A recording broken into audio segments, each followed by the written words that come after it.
नमो अरिहन्ताणं नमो सिद्धाणं नमो आयर्याणं नमो वज्रायाणं नमो लोरे सवसाहूणं नमः श्रीवर्धमानाय निर्धूतकलिलात्मने सालोकानां त्रिलोकानां यद्विद्यादर्पणायते। ये मांगलिक ग्रंथ श्री रत्नाकराचार्य है। इसके रचयिता आचार्य भगवान श्री समंतभद्र देव हैं। इसमें पहले अधिकार सम्यक दर्शन नाम के अधिकार है। सम्यक दर्शन के 8 अंगों का वर्णन चल रहा है। सम्यक दर्शन के 8 अंगों में अपनी बात चल रही है। निर्विचिकित्सा, निर्विचिकित्सा यानी निर्जुगुप्सा, जुगुप्सा का अभाव होना, उसको बोलते हैं निर्विचिकित्सा। तो किसमें जुगुप्सा का अभाव होना? वैसे तो क्या है, किसी में भी ग्लानि नहीं होनी चाहिए, लेकिन फिर भी जो जगत में चरणान्यों की अपेक्षा से अशुभ पदार्थ कहलाते हैं, गृहस्थ जीवन में रहते हुए उनके प्रति ग्लानि का परिणाम पाया जाता है। इससे पहले कहा था मध्य मांस आदि के प्रति, मांसाहारी जो जीव भोजन आदि करते हैं उसके प्रति तो वह ग्लानि का भाव रहता है, वो शुद्धि की अपेक्षा से। परंतु यहाँ जैसे निर्विचिकित्सा कहना है, तो जो गुणों से पवित्र हैं, भले ही उनकी देह अपवित्र हो, उनका शरीर अपवित्र हो, फिर भी उनके गुणों से प्रीति रखते हुए जो उस व्यक्ति के प्रति जुगुप्सा का भाव है, उनके साथ संगति आदि करने का भाव है, उसका नाम है निर्विचिकित्सा नाम का गुण। ठीक है, इसको बारे में अपन ने समझा था। अब अपन ये विचार करते हैं थोड़ा सा कि अपने ऊपर भी कैसे निर्विचिकित्सा लगाना। अपने ऊपर लगाना यानी कि अपने ऊपर भी जीव को ग्लानि का भाव हो सकता है। कभी समझ लो उपवास कर लिया, उपवास करने पर क्या हुआ कि शरीर की स्थिति खराब हो गई। खराब हो गई यानी ब्रश नहीं किया जैसे, तो कैसा लगता है, तो उसके प्रति ग्लानि का भाव रहता है। तो उस उपवास नामक तप जो है, तप के प्रति भी कैसा भाव पैदा होने लग जाता है कि ये ठीक नहीं है। इससे अच्छा तो ये होता है कि अपन कम से कम ब्रश तो कर ही लेते हैं। ये क्या है, ये अच्छा नहीं है। दूसरे लोगों के उपवास अच्छे हैं कि जिसमें कम से कम फरियाली वगैरह खा लेते हैं, पानी भी पी लेते हैं, थोड़ा वो चल जाता है, तो ये ठीक है। अपना ठीक नहीं है। इस प्रकार जो अपना स्वयं का किया गया तप वगैरह है, उसमें जो ग्लानि का परिणाम पैदा हो, तो पैदा नहीं होना। किस प्रकार से नहीं होना कि वास्तव में शरीर का स्वरूप ऐसी प्रकार का है। वो जो उन्होंने तर्क दिया ना, पहले कहा था ना आपसे तार्किक आचार्य है, तो वो देखे मतलब ये तर्क देखा के चल रहे हैं कि स्वभाव तो अशुचौ का है। शरीर तुम चाहे जैसा रखो, इसका स्वभाव अशुचि ही है, इसलिए इसकी अशुचिता का विचार नहीं कर रहे हो, इसको शुचि बनाने में लगे हो, तो तुम्हारी बुद्धि शरीर में लगी रहेगी। जबकि तुम शरीर से भिन्न जीव तत्व हो, इसका ध्यान ही जीव को नहीं जाता। क्यों? क्योंकि इस अशुचि तन को शुचि बनाने के लिए, पवित्र बनाने के लिए ये दिन रात प्रयास किया करता है।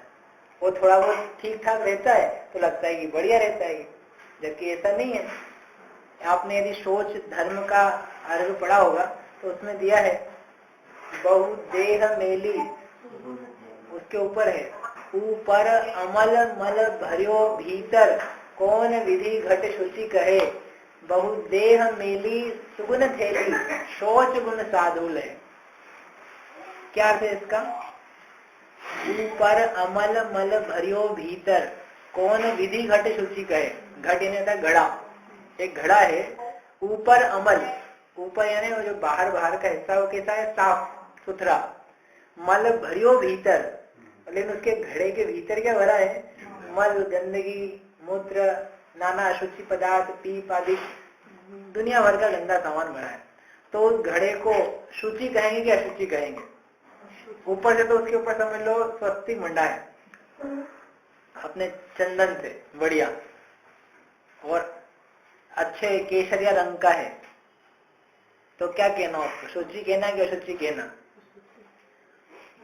एक तिलक भी लगा रखा है, स्वस्तिक भी मान रखा है, श्री भी लिख दिया है, केसरिया रंग का है, और ऊपर से बिल्कुल साफ धुला हुआ है, तो उसको शुचि कहेंगे कि अशुचि कहेंगे? तो इन्होंने प्रश्न किया, ऊपर अमल मल भरियो भीतर कौन विधि, किस विधि से, किस प्रकार से घट शुचि कहे। कौन इसको शुचि कह सकता है? क्या इसको शुचि किसी विधि से कहा जा सकता है? तो ये तो उदाहरण है। ऐसे के ऐसे ही यह शरीर है, तो कह रहे हैं शरीर भी तो ऐसे ही है। ऊपर से केसरिया वस्त्र पहना दिए, इसको तिलक लगा दिया, साथिया मान लिया, श्रीवत्स चिन्ह कर दिए, तो ये कैसा लग रहा है? ऊपर से तो अमल और अंदर मल के अलावा क्या है? जितना खून, हड्डी, मांस, पीस, मज्जा है, ये सब वैसे ही है। तो ये विचार नहीं बनता, तो अपने प्रति भी वैसा नहीं बन पाता। वितेश जी, आपका फोन बंद कर लो, तो ऐसा विचार नहीं बन पाता। तो जब अपन फिर ऐसे कार्य में प्रवृत्त हुए, उपवास वगैरह में, किसी तप में, अथवा दीक्षादि धारण करके नग्न वेश धारण करते हुए रहे, तो किसी जीव को ऐसा परिणाम पैदा होने लग जाए कि यह जो हमारी स्थिति बन रही है, शरीर की स्थिति बन रही है, अच्छी नहीं है, तो ग्लानि कारक है, उसको उससे ही ग्लानि होने लग जाए। तो आचार्य कहते हैं कि स्वयं की ऐसी स्थिति में भी ग्लानि का परिणाम पैदा नहीं होना, इसका नाम है स्व के प्रति निर्जुगुप्सा, निर्विचिकित्सा का परिणाम। अभी तक जो अपन ने देखा था वो कहाँ देखा था? पर के प्रति मुनितन मलिन न देख घिनावे। अब अपन स्वयं ही उस स्थिति में पहुंच गए, क्योंकि वो मार्ग था तो मार्ग को धारण किया। तो हमने पहले तो सोचा ही नहीं इसके बारे में कि ऐसा भी होता है, पहले नहीं सोचा था, तो अब वो हो गई स्थिति, तो ऐसा लग रहा है कि ये ठीक नहीं लग रही है, अच्छी नहीं लग रही है। तो उस परिस्थिति में भी क्या नहीं होना? ग्लानि नहीं होना, जुगुप्सा नहीं होना। क्यों नहीं होना? क्योंकि जो अनुभव में आ रहा है, जो ग्लानि अनुभव, जो अशुचिता अनुभव में आ रही है, वह अशुचिता तुम्हारी नहीं है। वह किसकी है? वह शरीर की है। तुम में जो गुण है, उन गुणों की महानता से तुम महान होते हो। इसलिए कहा बहुत देह मेली सुगुण थैली। देह तो मेली है, लेकिन फिर भी क्या है? गुणों की थैली है।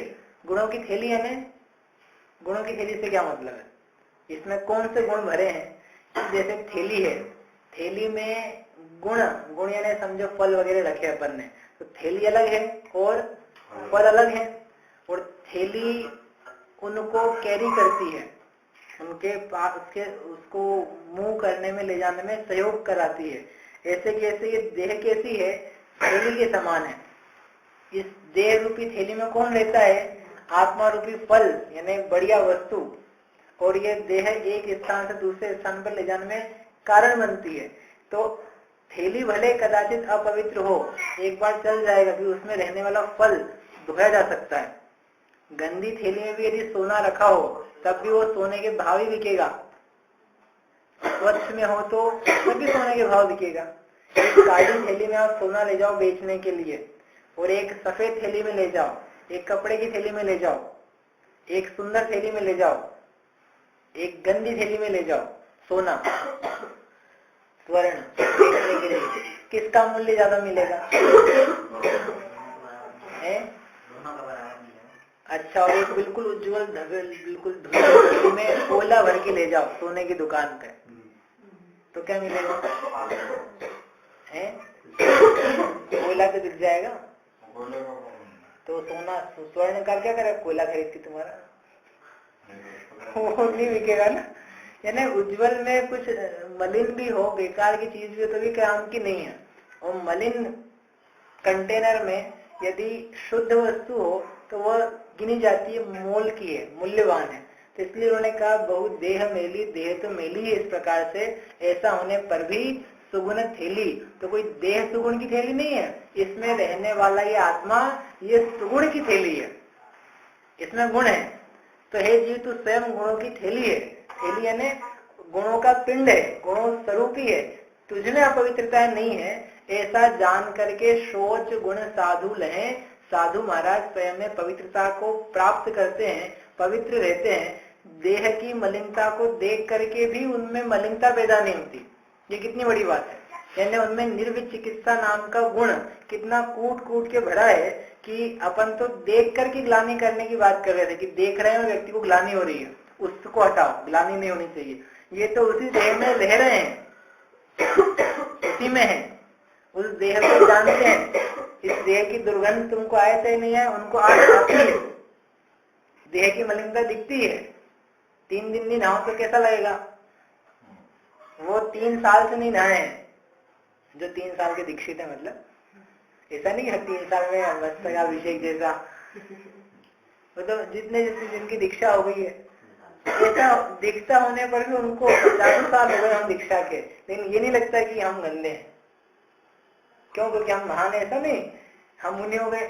हम तो आत्मा है, अपने आप को आत्मा अनुभवते हुए और गुण से युक्त जानते हुए, रत्नत्रय को देखते हुए उनमें ग्लानि नहीं आती, इस प्रकार से अपने गुणों की प्रधानता से अपने में ग्लानि का अभाव होना, उसका नाम है निर्विचिकित्सा नाम का गुण। कितना बढ़िया है, कितनी महानता है। नहीं नहाने में कोई महानता नहीं है, ये मत समझना कि अपन फिर एक काम करे, घर में रहे और नहीं नहाए। गृहस्थों के लिए तो नहाना एक आवश्यक है, आवश्यक यानी एक अशुद्धि को मिटाने का उपाय है, क्योंकि नाना प्रकार के पाप कर्म करता है, इसलिए उसको हटाने के लिए जल की शुद्धि होती है। लेकिन मुनिराज हैं तो उनके अंतरंग शुद्धि होती है, भावों से शुद्धि होती है। इस प्रकार से स्व के प्रति भी निर्विचिकित्सा अंग बने, इस प्रकार का यह अंग है। क्योंकि अभी तक पर ही पर पे लगाए तो मालूम पड़ा स्व पे कुछ आया नहीं। और किसके प्रति करना? ग्लानि के अभाव का परिणाम। ये तो मुनिराज शरीर आदि से संबंधित हुआ। इसके अलावा पहले आपको बताया था कि दूसरे जो जीव हैं, जीव क्या है? धर्मी धर्मात्मा जीव है, इनके ऊपर भी इसी प्रकार से लगाना। इसके अलावा हमारे जिन बिंब हैं, जिन चैत्यालय हैं, तीर्थ क्षेत्र हैं, जिनवाणी है, इनके प्रति भी ग्लानि का अभाव होना। इनके प्रति कहाँ ग्लानि होती है? इनके प्रति तो हमें कोई ग्लानि नहीं है। नहीं, अपने मंदिरों के प्रति नहीं है, लेकिन अलग अलग जगह अपन घूमते हैं, देखते हैं, तो कोई क्षेत्र अच्छी अवस्था में नहीं हो, वहां पर व्यवस्था बराबर नहीं हो, व्यवस्था साफ सफाई बढ़िया से नहीं हो, रहने की व्यवस्था ठीक नहीं हो, तो उस क्षेत्र के प्रति, मंदिर आदि के प्रति परिणाम मलिन हो जाता है। यहाँ अच्छी चीज नहीं, ये बढ़िया जगह नहीं है, ये मलिन जगह है, यहाँ पर नहीं आना, न किसी को आने के लिए कहना। यहाँ पर रहने की व्यवस्था नहीं है, यहाँ पानी की व्यवस्था नहीं है, यहाँ मंदिर कितना गंदा है, यहाँ पुजारी नहीं है, ऐसे करके नाना प्रकार के चित्त में विकल्प पैदा होते हैं। तो ये जो भाव है, ग्लानि वाले परिणाम, वे नहीं होना। व्यवस्थाओं में कमी है वो अपनी जगह है, लेकिन व्यवस्थाओं की कमी को अपन कैसे दूर कर सकते हैं, ये विचार करना चाहिए, ना कि ये देखना चाहिए कि यहाँ पर और कोई लोग नहीं आ पाए। जैसे गिरनार जी में एक वो हुआ है ना, 3-4 साल पहले एक अपने मुनि महाराज पे हमला हुआ था। तो उस समय अनेक लोग ये भी सोचते थे कि अब गिरनार जी अपने को नहीं जाना, ये गिरनार जाने बेकार है, जाएंगे तो और उल्टा अपने जान पे। तो उस समय भी लोगों ने, महाराज आदि जो थे, उन्होंने कहा कि भाई इन घटनाओं से ये मत करना कि गिरनार जी जाने बंद कर दो। गिरनार जी तीर्थ क्षेत्र है, उस तीर्थ क्षेत्र के प्रति अपने परिणाम हमेशा उल्लसित रखना, नहीं तो जो है ये से फिर बाहरी व्यवस्था की जो है वो भी रहेगा, लेकिन मन में उस चीज के प्रति, मतलब उस तीर्थ के प्रति तुम्हें ग्लानि नहीं आ जाए, घृणा, जुगुप्सा, घिन का उससे दूर हटने का परिणाम नहीं आ जाए। देखो ग्लानि आती है तो क्या रहता है कि उससे दूर हटने का भाव रहता है कि इससे अपने को दूर रहना, ये अच्छी चीज नहीं है। तो ऐसे यदि अपन क्षेत्रों से दूर हटते हैं, मंदिर से, चैत्यालय से, जिन बिंब से दूर हटते हैं, तो वहाँ कहीं ना कहीं कुछ ग्लानि का परिणाम पीछे हो सकता है। तो वो उस वस्तुओं के प्रति वैसा परिणाम नहीं होना, क्योंकि ये हमारे लिए पूज्य है, ये वो स्थान है, ये वे चैत्य हैं जिनके निमित्त से जीवों ने मोक्ष प्राप्त किया। इन स्थानों पे भव्य जीवों ने, तीर्थंकरों ने मुक्ति प्राप्त की। इस प्रकार के क्षेत्र हैं तो हमारे लिए आदर्श रूप में। आदर्श कोई छोड़ दोगे, आदर्श के स्थान को छोड़ दोगे, तो फिर अपन साधना आदि के लिए कौन सा क्षेत्र देखेंगे, कौन से जिन में जाएंगे, कौन से जिन चैत्यालय जाएंगे। जो अव्यवस्था बाहर है वही आपके आसपास होगी, तो आप क्या क्या छोड़ते जाओगे। वहां छोड़ा है, कोई दूसरा मंदिर छोड़ दिया कि वहां झाड़ू नहीं करा था, वहां झाड़ू नहीं लगती है, नहीं जाना आपने। तो फिर कल को तुम्हारे मंदिर में नहीं लगेगी तो क्या करोगे, वहां भी जाना बंद कर दोगे। तो फिर चले जाएं, क्या चले जाओ तो अच्छा है। तो फिर झाड़ू का व्यवस्था बनवा दो, आप खुद लगा सकते हो तो अच्छी बात है, नहीं लगा सकते हो तो कुछ व्यवस्था बनवा सकते हो तो बनवा लो। समझ में आए। वो स्थितिकरण आदि के अंतर्गत अपन जब प्रसंग आए कि कैसे प्रभावना या वात्सल्य का परिणाम हो तो सेवा करना, वो उसके अंतर्गत आएगा। लेकिन यहाँ इतने कहना है कि इनके प्रति भी ग्लानि का परिणाम नहीं होना। कोई शास्त्राधिक जीर्ण शीर्ण अवस्था में हो तो अरे इसको फेंको, कोई काम का नहीं है, तो वो किस प्रकार से व्यवस्थित हो सके ये देखे बिना उसको दूर कर देना, ये ग्लानि का परिणाम है। और कभी दूर ही करने की अवस्था हो तो उसकी ठीक ठीक व्यवस्था करके उसको दूर करना, ऐसे ही कैसे भी करके रद्दी में बेच देना, वो ठीक नहीं है। फाड़ देना ऐसे ठीक नहीं है। जो व्यवस्था हो सके उसकी व्यवस्था करना। इस प्रकार से ये निर्विचिकित्सा और फैलाना, यानी जो जो अशुचि पदार्थ हैं जिन धर्म संबंधी जो हो सकते हैं बाहर में, उनके प्रति गुणों को देखते हुए, उनके उपकार को देखते हुए, उन गुणों की प्रीति से अपने को ग्लानि का परिणाम नहीं होना, उसका नाम है निर्विचिकित्सा नाम का गुण। ठीक है, एक चीज और है अंतिम, उसको लेके अपन आगे करते हैं। जीवों के अशुभ कर्म के उदय देख करके ग्लानि नहीं होना, ये एक निर्विचिकित्सा का दूसरा अर्थ है। अभी तक अपन ने क्या देखा, मुनि तन मलिन देख घिनावे, अशुचि शरीर आदि को देख करके ग्लानि नहीं आना। अब एक दूसरा इसका एस्पेक्ट है कि जीव है नाना प्रकार के, उनको अशुभ कर्मों के उदय आते हैं, इवन स्वयं में भी अपने को अशुभ कर्म के उदय आते हैं। उन कर्मों को देख करके, उदय को देख करके स्वयं के ऊपर या अन्य के ऊपर ग्लानि नहीं होना, घृणा नहीं आना, उसके प्रति मध्यस्थता का परिणाम होना, करुणा का परिणाम होना, ग्लानि का परिणाम नहीं होना। जैसे नीच कर्म है, अनेक प्रकार के लोग नीच कार्य करते हैं, दुख वाली जीविका करते हैं, मध्यमास मधु आदि का व्यापार करते हैं, इनके प्रति घृणा का परिणाम नहीं होकर के मध्यस्थता का परिणाम होना। कोई मांस बेचता है तो उसके प्रति अपने परिणाम कैसे हैं और कैसे होने चाहिए, तो कहते हैं कि परिणाम होने चाहिए मध्यस्थता के, मैत्री के नहीं। मैत्री तो सर्व जीवों से सत्व के प्रति है, सभी जीव हैं प्रसन्न रहें, सुखी रहें, होवे सारी प्रजा को सुख, वो मैत्री का परिणाम अलग प्रकार का है। और यहाँ पर ये जो परिणाम है ये क्या है कि हमारी इनसे मध्यस्थता है। द्वेष परिणाम नहीं है इनसे, न घृणा का परिणाम है, लेकिन इनसे उदासीन वृत्ति है। ये जो कर रहे हैं तो उसका क्या, उसका फल जो आएगा तो ये स्वयं ही जीव भोगेगा, लेकिन मेरी इससे बेर रूप वृत्ति नहीं है। इस कार्य को अवश्य मैं बुरा देख रहा हूँ कि ये कार्य ठीक नहीं है, लेकिन इस व्यक्ति से मेरा बेर भाव नहीं है। तो क्या मित्रता है? नहीं, मित्रता भी नहीं है, ना मित्रता है ना शत्रुता है, ना बेर का परिणाम है, समता रूप परिणाम। ये होना मुश्किल है। ये तो जैसे जैसे जीव के गुणस्थान बढ़ते हैं, अवस्था बढ़ती है, उसके अनुसार जीव समता को प्राप्त करता हुआ, निज में लीन रहता हुआ इन भावों को प्राप्त करता है। क्योंकि सभी जीवों के प्रति ऐसे विपरीत कार्यों में भी ग्लानि का अभाव हुए, घृणा का, उसके प्रति जुगुप्सा का अभाव हुए, ये क्रमशः हो पाता है, अचानक नहीं हो पाता। लेकिन फिर भी श्रद्धा में ये बनता है कि किसी भी जीव के प्रति मुझे ग्लानि करने लायक नहीं है, श्रेष्ठ नहीं है, अच्छी नहीं है, इनके प्रति मध्यस्थता रखने लायक है। रख नहीं पा रहा है ये अलग बात है, लेकिन परिणाम तो ऐसा होना चाहिए श्रद्धा में कि सभी जीवों के प्रति मुझे कैसा भाव रहे, इन दुष्टता वाले जो जीव उनके प्रति मध्यस्थता का भाव। जैसे निशंकित में देखा था ना कि भय का अभाव है, लेकिन जो गृहस्थ है उसको चारित्र में भय का अभाव दिख नहीं रहा है, लेकिन श्रद्धा में फिर भी क्या है, भय का अभाव है। यानी भय नहीं उसको मरने का, भय नहीं है शरीर के नष्ट होने का, ये जानता है कि मैं जीव हूँ, मेरा नाश नहीं होता। उसी प्रकार से ये गृहस्थ को श्रद्धा में कि ये ग्लानि करने लायक नहीं है, फिर भी यथायोग्य चारित्र रूप जो वर्तमान परिणाम है उसमें कुछ ग्लानि हो सकती है। बढ़ते हुए आगे मुनिराज आदि की स्थिति में वो ग्लानि भी छूट जाती।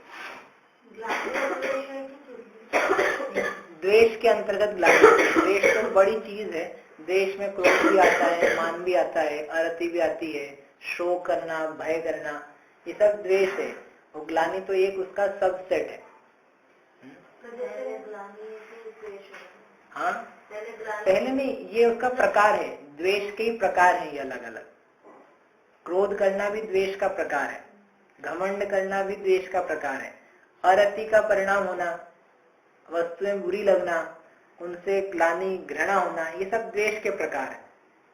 तो ऐसा नहीं कि ग्लानि हुई फिर द्वेष हुआ। आपने मुंह में मिठासाई, तो मिठासाई पहले कि शक्कर पहले रखी? शक्कर पहले रखी फिर मिठासाई, कि एक ही चीज है ना वो, शक्कर और मिठास, कोई दो वस्तु थोड़ी ना है। ऐसे द्वेष और ग्लानि ये दो चीजें थोड़ी ना है। द्वेष का ही एक प्रकार क्या है? ग्लानि है। ये एक साथ ही होते हैं। पहले पुत्र का जन्म होता है कि पहले कोई स्त्री माता बनती है? पहले माता बनती है, फिर उसका बाद पुत्र का जन्म होता होगा, है ना? कितनी दोनों एक साथ, क्रिया एक ही बात है वो। तो यहाँ पर ये कि द्वेष लेकिन बड़ा है, बहुत सारी चीजें द्वेष होती है। तो जैसे जो आपने बोला कि जैसे कोई ये अपने कुल के अनुसार कार्य नहीं कर रहा, तो जैसे साधन में भी अपने को माध्यस्थ भाव रखना, तो किसकी बात है माध्यस्थ भाव, तो फिर अपन उसका अनजाने में अनुमोदन ही कर रहे कि जो कर रहा ठीक है, अपन क्या बोले ऐसा नहीं। यहाँ साधर्म की बात नहीं कर रहे हैं, तो जो अन्य पाप कर्म से उदय के से युक्त जीव हैं उनके प्रति कह रहे, नीच कर्म से युक्त है, अच्छा कार्य नहीं करता है, उसके प्रति साधर्म वगैरह जो घर के हैं वो उसके लिए आगे बात आएगी, क्या करना वात्सल्य का जब आएगा तब देखा जाएगा। तो अनुमोदना की कोई बात नहीं है कि अनुमोदना करने लायक नहीं, अनुमोदना का तो अपन मना ही कर रहे हैं ना। ये तो समझ ही रहे कि करने लायक नहीं, तब तो माध्यस्थ का परिणाम कह रहे हैं, प्रेम का परिणाम थोड़ी ना कह रहे हैं कि जो कर रहा है सब ठीक है, सब अच्छा ही है, जब सुधरेगा सब सुधरेगा, जब जिसको आना होगा तब आएगा, अपन तो कोई बात नहीं, आप लोग आ जा करो, बाकी किसी को कुछ लाने की ज्यादा चिंता नहीं। ऐसा नहीं है। गलत कार्यों की अनुमोदना नहीं की जाती है, अच्छे कार्यों के लिए तो प्रोत्साहित किया जाता है, गलत कार्य में हमारी कोई अनुमोदना नहीं है। तो ऐसे अशुभ कर्म जन्य स्वयं की अवस्था को देख करके भी यह मेरे ही कर्मों का उदय है, ये जो कर्म मैंने बांधे थे उन्हीं का उदय आ रहा है, इसलिए इन कर्म के उदयों से दुखी नहीं होना। किसी को बंदी गृह में डाल दिया, किसी को हाथ पैर का छेदन भेदन करवाना पड़ा, कर दिया, मतलब हो गया स्वयं के, तो इन अवस्थाओं से भी ग्लानि नहीं करता। ये निर्वय चिकित्सा अंग का एक दूसरा एस्पेक्ट, ठीक है। इस प्रकार से ये निर्वय चिकित्सा अंग कहा। अब ये है कि प्रकट कैसे हो, प्रकट कैसे हो अपने जीवन में, तो सीधी सी बात है, सम्यक दर्शन प्राप्त करो तो प्रकट हो, नहीं तो सम्यक दर्शन के पहले भी होता है। हर अंग के लिए ऐसे ही समझ लेना, अपन ने 2 में समझा था पहले। तो जो मुनिराज आदि हैं उनकी संगति करना, उनके समीप रहना, उनकी वैयावृत्ति करना, उनके आहार दान आदि में लग्न रहना, संलग्न रहना, तो उनके निमित्त से क्या है कि वो जो ग्लानि रूप परिणाम है वो अपना दूर होता चला जाता है। और ये दिखता है कि वास्तव में ये ऐसा होने पर भी, शरीर आदि की ऐसी स्थिति होने पर भी ये कोई मायने नहीं रखती है। जब ये खुद ही नहीं देख रहे हैं इस चीज को, तो मैं काहे के लिए इसे बुद्धि लगा करके इनसे दूर रहूं। ये जैसे प्रसन्न है, जिन कारणों से प्रसन्न है, उन कारणों को मैं इनसे सीखूं, उस तत्व को प्राप्त करूं, ऐसे भाव जब रहते हैं और उनको नजदीकता रहती है, तो फिर वो जो ग्लानि का परिणाम है वो क्या हो जाता है, दूर हो जाता है। वृद्ध पुरुषों की सेवा करना, इससे ग्लानि दूर होती है। वृद्धों की संगति करना, बड़े लोगों की संगति करना, इससे ग्लानि दूर होती है। नहीं तो जीव क्या है कि उन चीजों से दूर रहता है। वृद्ध लोगों से बूढ़े लोगों से अपने को चक्कर नहीं है, वो अपना काम खुद करे, अपन तो अपने यौवन में मस्त। तो जब जीव इस प्रकार से रहता है तो वो थोड़ी सी वृद्ध अवस्था ने क्या है कि उसको जगह जगह कहीं ना कहीं कुछ कमी है, कभी कुछ कहेगा, कभी कंप्लेन करेगा, कभी कुछ वस्तु मांगेगा, तो उन बातों से व्यक्ति, ये खुद तो समर्थ है, तो उन बातों से ग्लानि करने लग जाता है, व्यक्ति से ग्लानि हो जाती है, घृणा हो जाती है। तो जब उनकी सेवा करने में लगता है मन से, तो उन बातों को स्वीकार कर लेता है कि इस प्रकार की शरीर की स्थिति होती है, इसमें कोई खेद करने वाली बात नहीं है। और जब उससे दूर भागता है तो ग्लानि का परिणाम आए बिना रहता नहीं। भागते इसलिए ग्लानि है, समय नहीं, ऐसा नहीं कि अपने पास समय नहीं है, समय तो है, लेकिन समय अपने को देना है भोगों में, किसी की सेवा में नहीं देना है। और शरीर की ऐसी स्थिति को देखना इष्ट नहीं है, शरीर की ऐसी बिगड़ी हुई परिस्थिति सुहाती नहीं है, इसलिए व्यक्ति वृद्ध लोगों से क्या होता है, दूर होता चला जाता है। वो दूर होता जाता है, यानी अपने शरीर को पुष्ट करता हुआ मेरी भी ऐसी स्थिति होगी ये देखता नहीं, विचारता नहीं। ठीक है, तो क्या क्या उपाय है, मुनि की सेवा करना, संगति करना, वैयावृत्त करना, वृद्ध की सेवा संगति करना, तत्व के स्वरूप का विचार करना, शरीर के स्वरूप का विचार करना, कर्म के उदय के स्वरूप का विचार करना। किन किन का? कर्म के उदय का, तत्व का, और नहीं वो नहीं, स्वरूप जो बोले ना अभी तीन, शरीर के स्वरूप, शरीर के स्वरूप का विचार करना, तो निर्विचिकित्सा में उत्पन्न होगा कि शरीर किस प्रकार का है, अंतरंग भीतर बाहर कैसा है।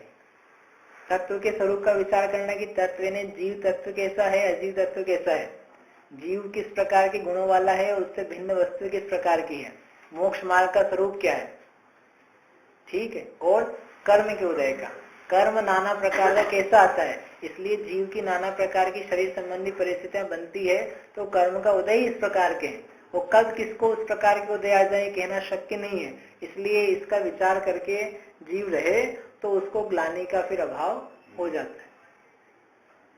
यदि अपन शरीर के स्वरूप का विचार नहीं करो, कर्म का विचार नहीं करो, तो अपन अपने पुण्य के उदय में इतने फूले रहते हैं, इतने रहेंगे कि अन्य का उदय दिखाई नहीं देता, तो उसके प्रति विपरीत भाव बने रहते हैं, कठोर भाव रहते हैं। जितने भोग भोगने में रुचि ज्यादा है, उतनी कठोरता अपने भीतर प्रवेश करती चली जाती है। जैसे एक बालक है, उसको टीवी देखने से प्रेम है, तो क्या लगता है उसको, मेरे को टीवी देखना है और मेरी टीवी में क्या होना चाहिए, कोई भी डिस्टर्ब नहीं करना चाहिए।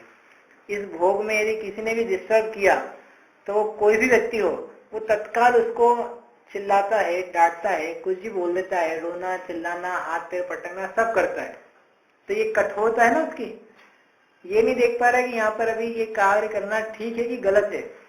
तो उस एक भोग के प्रति उसको इतना तीव्र परिणाम है, जिसके कारण से वो अपने माता पिता को मारने भी लग जाता है, भाई बहन के साथ झगड़ा भी कर लेता है, रोना कलपना दुखी होना सब कर लेता है।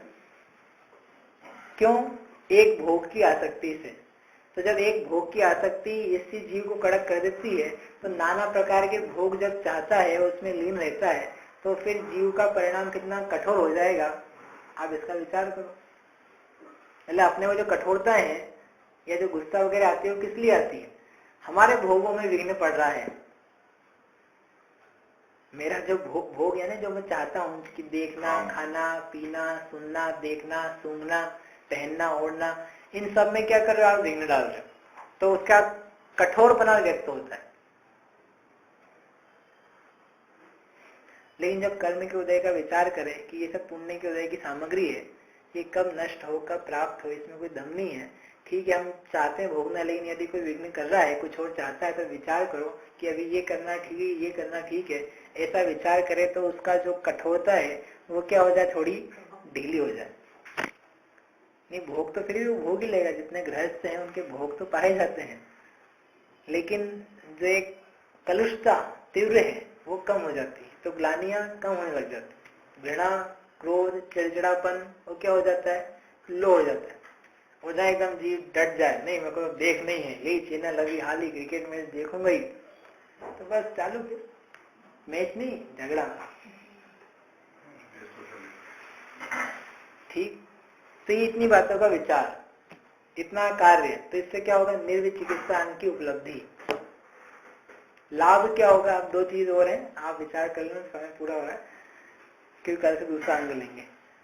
लाभ क्या है निर्विचिकित्सा अंग के पालन का, और नहीं हो अपने में निर्विचिकित्सा अंग, तो फिर हानि क्या है?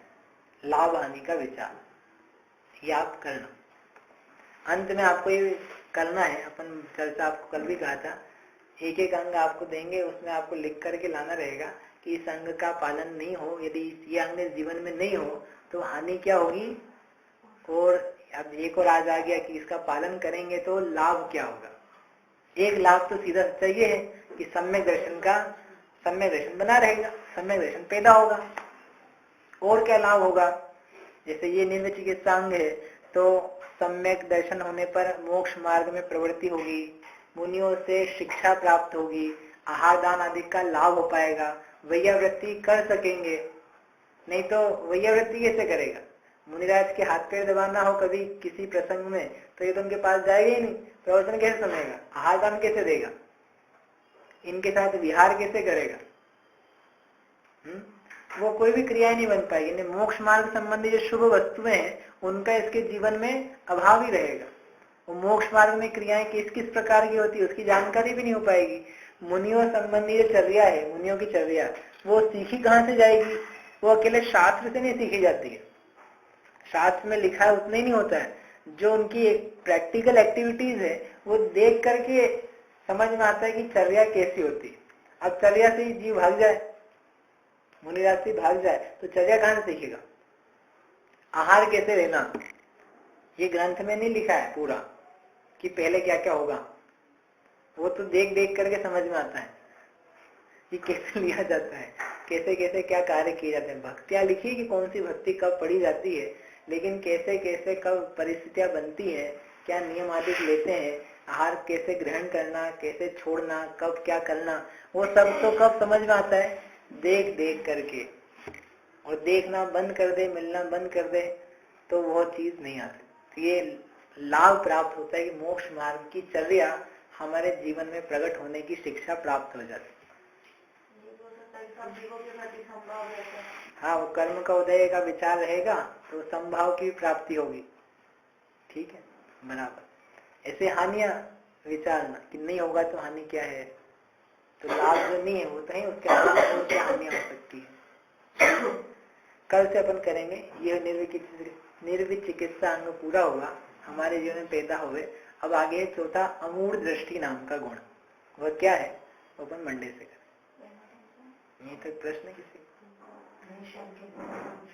नहीं शंकित, नहीं कांचित, निर्विचिकित। जावाणी के ज्ञान ते सूझे लोकालो, सो वाणी मस्तक नवो सदा बेतु।